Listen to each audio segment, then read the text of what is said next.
Hello everybody and welcome to my first vlog. This was inspired by the awesome Geek and Sundry vlogs. So if this all goes south, I can only blame them for inspiring me. I'm from Finland, so my name is 872 letters long and unpronounceable by human tongue. So you can just call me JP. And this is Nerdcrafting with JP. My first vlog is about ents. Ents like these. I made these ents using the Lord of the Rings miniature battle game because I didn't like how the official miniatures looked. They were more like golems made by orcs out of 2x4s. So I decided to make some of my own. To make these ents you need iron wire, cheap modeling clay, green stuff, model trees, foliage clusters, pliers, carpet knife, sculpting tools. And you also need some paints and glue.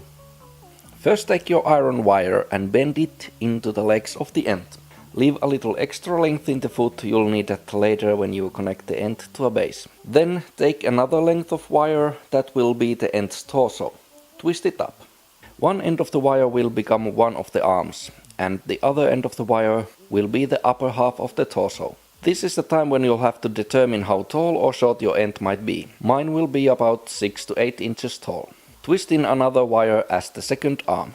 You can figure out the pose of the ent at this point. I'll make mine into a walking pose. Add little pieces of green stuff to hold it all together for now. Green stuff or kneadedite is a 2-part modeling putty found in well-stocked hobby stores. I buy mine online in larger quantities because it's really versatile and I use it a lot. And because there's no hobby stores near me, I live in a remote part of the world. Now the ent needs a base. I use some thin plastic sheet, but you can use anything really. Jam jar lids, cardboard, whatever. Push some holes in for the legs and tape it in place from the underside. Now for the main body. Get the cheapest modeling clay you can find because this is just for bulking up the ent. It saves you a lot of green stuff in the end.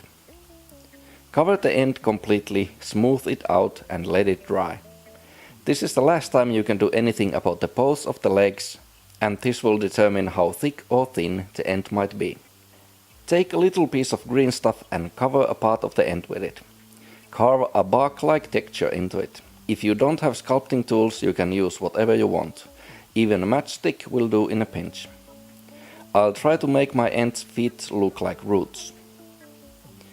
Use just a little bit of green stuff at a time and let it dry completely before continuing. If you try to do too much at one time, it's going to be tricky to hold the ent without smushing what you have already done. So a little piece at a time. Try to continue the bark texture from one piece to the next, so the skin of the ent will look uniform when ready. Most of your time building the ent you will spend waiting for things to dry. Next I decided to put the top branch of the ent in place. I used 3 armatures that are normally used in model railway hobby. Drill a hole in the end of the branch. I use a nice hand-operated hobby drill that I actually forgot to mention in the tools section. Cut down the piece of wire sticking out of the torso and push the branch in. Smooth the join out with a piece of green stuff and carve in the bark texture. Now the face. Push in a dollop of green stuff and sculpt in a rough face shape. Carve in the bark texture carefully. This is the only part where you need any kind of sculpting skill, but luckily ent faces are easy to do. They don't have to be symmetrical, detailed or pretty.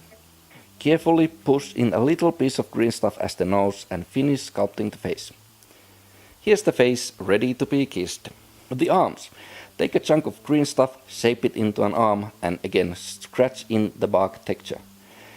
Take extra care in joining it up with the rest of the torso. Do the same for the other arm and let it dry well. This is the last time you can do anything about the pose of the arms, so move them about before you let it dry. Then the hands. Get a chunk of green stuff, cut out some fingers, twist them up, scratch in the bark and pose the hand. Now you do the same for the other hand. You can do any number of fingers here. It's up to you. I use a fruit back here so I don't squish in the texture I have already sculpted when I'm working on the other side of the arm. So here's the main body of the ent, all ready for the branches. When the arms are completely dry, drill in some holes for the branches. As I did with the tip of the ent, drill in a hole in each of the 3 armatures and push in a piece of iron wire. Twist the branches up a bit so they're not so symmetrical. Dip the wire end in some PVE glue and push it in the end. The placement and number of branches is up to you. Let the glue dry. I spray painted the end grey. I use acrylic paint with a large brush. Cover the whole end with dark brown color. After it's dry, take a lighter shade of brown. Take just a little bit on the end of the brush and swipe gently over the end. This is called dry brushing. It highlights the bark texture, leaving the recesses of the bark darker. Now go ahead and put some PVE glue on the base. Sprinkle in some sand. While it dries, let's work on the foliage. I bought some foliage clusters used in model railway terrain. Put some PVE glue on the branches, rip up some foliage clumps and push them on the branches. When the glue dries, they should stay on pretty well. Cover all the branches with foliage. Any well-stocked hobby store should have these. They are fairly cheap and saves you a lot of time and bother.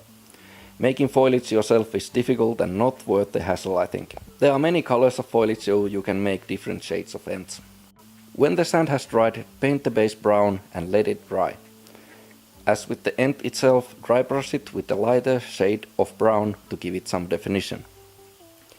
Now you can decorate the base however you want. I simply used some modeling grass in mine, but you can decorate them however you want. Little pebbles as rocks, you can use miniature weapons, or even miniatures themselves. This is a Lord of the Rings miniature game orc, being stepped on by the enraged ent. So here it is, my nerd-crafted ent ready to do battle against the filthy orcs of Saruman. I'll put some better pictures of it on my Tumblr account. You can find the link in the description box. That's it for now. Keep nerdcrafting.